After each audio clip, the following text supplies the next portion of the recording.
Bom dia, pessoal. Eu estou compartilhando aqui com vocês a tela do meu computador para explicar quais são as atividades que nós faremos hoje. Antes de vocês assistirem a videoaula, antes de qualquer coisa, vocês abram a apostila no capítulo 3, Movimentos Sociais. Hoje nós vamos estudar os movimentos rurais.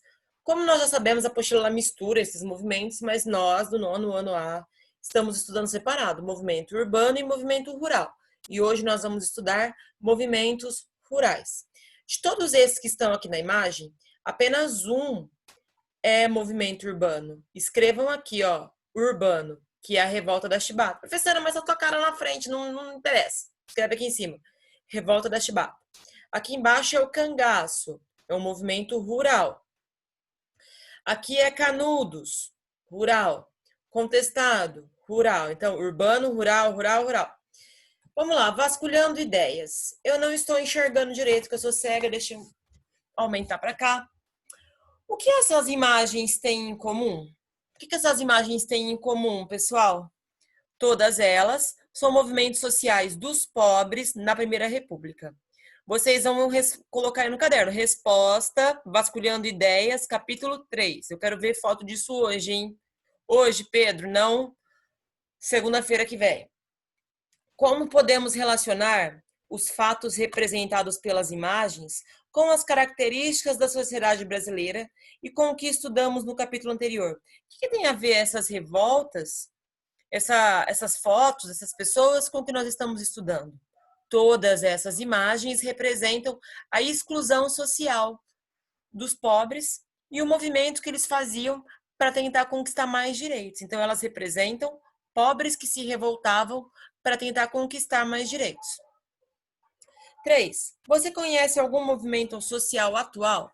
Vocês conhecem algo onde a população ela se manifesta para conseguir mais direitos? Nós temos aí o movimento feminista, nós temos o movimento LGBTS, que é dos homossexuais, por direitos iguais também. Tem o movimento negro. Aí vocês citem o que vocês preferirem. Depois ali embaixo. Nessas fotos, vemos registros dos movimentos sociais da Primeira República.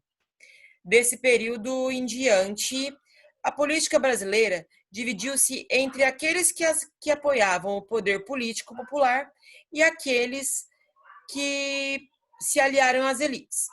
Na arte, as ideias de um povo brasileiro e de uma cultura brasileira vieram para ficar.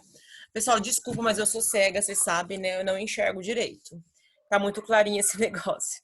Então, nós vamos ver agora os movimentos sociais urbanos e, na próxima aula, nós veremos o modernismo. Continuando, ponto de partida. Peguem aí a apostila na página 176. Vocês vão ler, vocês vão grifar, eu quero ver foto do que eu estou pedindo, tá bom? E vão responder a página 177. Se não fosse importante, não estaria fazendo vídeo, então prestem atenção. Ponto de partida. Durante o período colonial, a América Portuguesa era dividida entre colonizadores, que eram os portugueses, e os portugueses da metrópole, ou seja, os portugueses que moravam em Portugal, e os colonos, os portugueses que vieram para o Brasil para explorar, que eram donos de engenho ou burocratas. E colonizados, que eram indígenas e africanos escravizados. Não havia ideia de Brasil ou de povo brasileiro. Então, desde que o Brasil é Brasil, ou seja, desde que os portugueses chegaram aqui e colocaram o nome da nossa terra de Brasil, sempre existiu os colonizadores, que eram os que mandam, e os colonizados, que são os que obedecem. Quem eram os colonizadores? Os portugueses. Quem eram os colonizados? Os índios e os escravos. Esse processo de criação de uma nação brasileira se desenvolveu ao longo de todo o século XIX, com grandes avanços, mas só no início do século XX é que se completou definitivamente.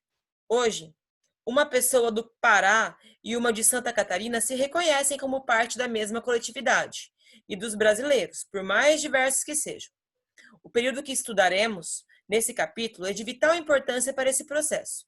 O povo começava a se afirmar politicamente, e na arte, a identidade nacional brasileira era mais bem elaborada. Vocês vão grifar, tá bom? Desde esse processo até bem elaborada, porque é a partir daqui, da Primeira República, onde surge a ideia de nação brasileira, de que todos nós somos brasileiros. Depois dessa introdução ao capítulo, leia os trechos do poema do escritor Oswald de Andrade.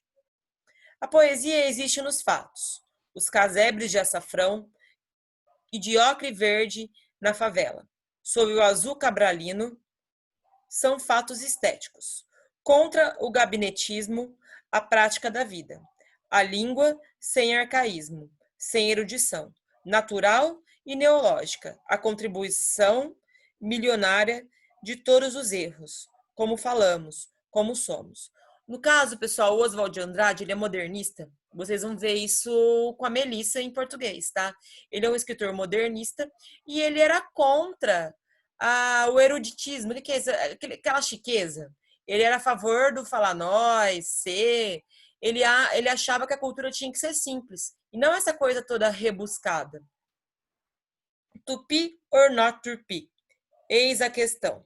Queremos a Revolução Caraíba, maior que a Revolução Francesa, a unificação de todas as revoltas eficazes na direção do homem.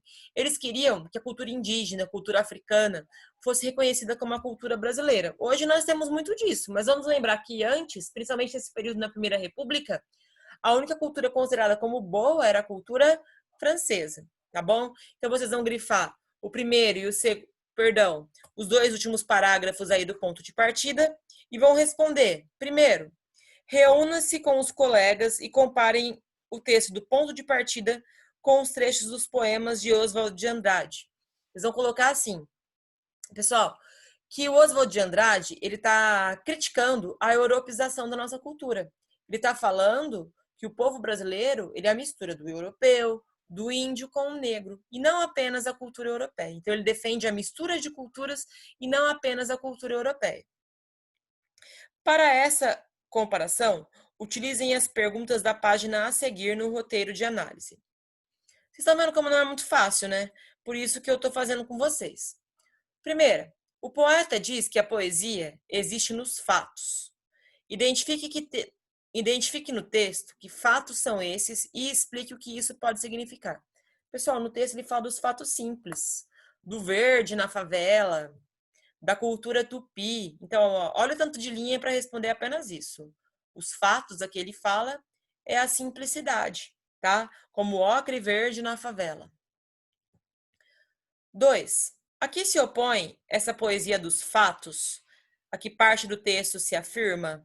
Ele diz o que se opõe à cultura europeia, tá bom? Então, coloquem assim aqui na 2. O que se opõe é a cultura europeia, onde a elite o que se opõe é a cultura europeia, que a elite afirmava que era a única boa. 3 e última. Como o texto 2 de Oswald de Andrade se relaciona com movimentos sociais que serão estudados nesse capítulo, vocês vão colocar assim: o texto 2 de Oswald de Andrade, ele defende a cultura dos pobres, a cultura nacional do simples, do índio e do negro, que é o que veremos nesse capítulo. Certo, pessoal? Espero que vocês tenham entendido. O que é para vocês fazerem para hoje? Já que a aula é quinta e vai ter aula segunda-feira de novo. Para hoje, vocês vão copiar o texto da lousa que eu coloquei. Vocês vão responder essa página. E a página, eu não posso passar aqui, senão eu vou passar a resposta para vocês. 185 da apostila, tá? E a página 185 da apostila. E vocês vão responder um documento, que eu vou deixar de tarefa para segunda-feira, sobre a Guerra do Canudos. Tem muita gente deixando de fazer e tem muita gente ficando sem nota. Não é porque é online que não está valendo nota, tá bom? Então prestem bastante atenção. Qualquer dúvida é só entrar no plantão, tá bom, pessoal? Beijo para vocês, bom final de semana, até segunda-feira.